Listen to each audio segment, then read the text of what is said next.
भाई बहनों को होली की बहुत बहुत शुभकामना देते हुए, महादेव की होली बड़े प्रेम से चंदन का जल शिव जी को अर्पित करें। एक लोटा जल जब आप देवादिदेव महादेव को समर्पित करें, शिव जी को जब आप जल चढ़ाएं, भगवान देवादिदेव महादेव को जब आप जल समर्पित करें, जल की धार जब महादेव के ऊपर पड़ती है, जल की धार जब मेरे देवादिदेव महादेव पर पड़ती है, उस समय पर तुम्हारा चित्त वृत्ति यह होना चाहिए कि केवल मैं जल नहीं चढ़ा रही हूं, अपना सर्वस्व, अपना जीवन, अपने परिवार का सारा बोझ, अपने घर का सारा चिंता, अपने घर का सर्वस्व मैं देवादिदेव महादेव को समर्पित कर दे रही हूं। ये भाव आपके भीतर होना चाहिए।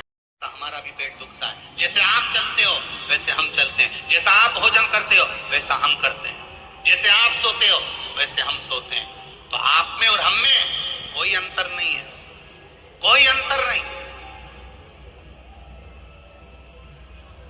बल्कि बड़े हमसे ज्यादा आप हो। क्यों?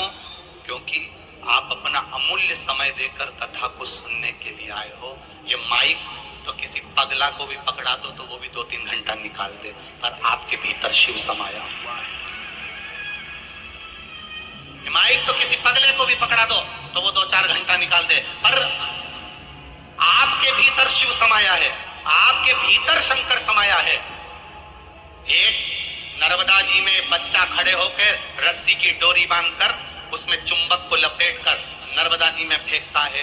क्यों फेंकता है? उसमें से कलदार निकालने के लिए, उसमें से वो पैसा निकालने के लिए। उसी तरह ये शिव महापुराण मेरे महादेव ने इस कलयुग में रस्सी बांधकर सीहोर के माध्यम से इसलिए फेंकी है कि उससे जो भगवान के होंगे वो चिपक जाएंगे, और चिपक गए तो निकल जाए। माइक क्या है?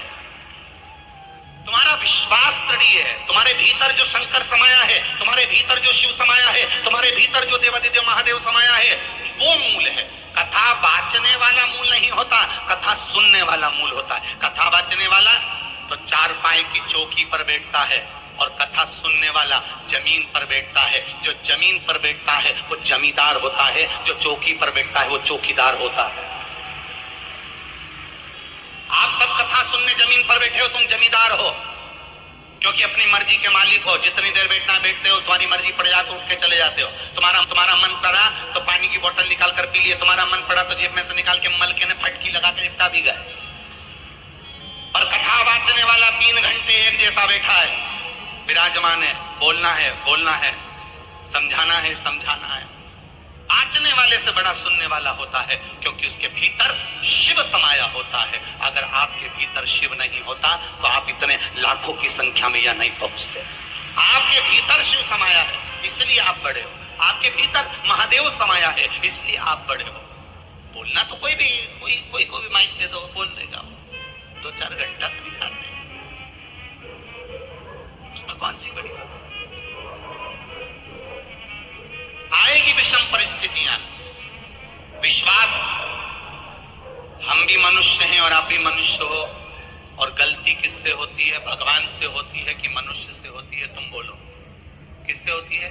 मनुष्य से होती है। इसलिए मानव पर विश्वास मत करना, पर महादेव पर विश्वास करना कि वो डिगने नहीं देगा, तुम्हें डूबने नहीं देगा, पकड़ कर रखेगा वो हाथ। जिस हाथ से मेरे घर के बच्चों ने, जिस हाथ से मेरी भारत भूमि के छोटे से छोटे बच्चे ने, छोटे से छोटे बच्चे ने, और बड़े से बड़े बूढ़े से बुजुर्ग व्यक्ति ने, जिन हाथ से, जिन बहुओं ने, जिन बेटों ने, जिन पतियों ने, जिन पत्नियों ने, जिन बेटों ने, जिन बेटियों ने, जिन हाथ से महादेव को जल चढ़ाया है, वो हाथ मेरा महादेव पहचानता है और उसको पकड़ कर रखता है, उसको डूबने नहीं दे सकता है। पकड़ कर रखता है वो महादेव, डूबने नहीं देगा।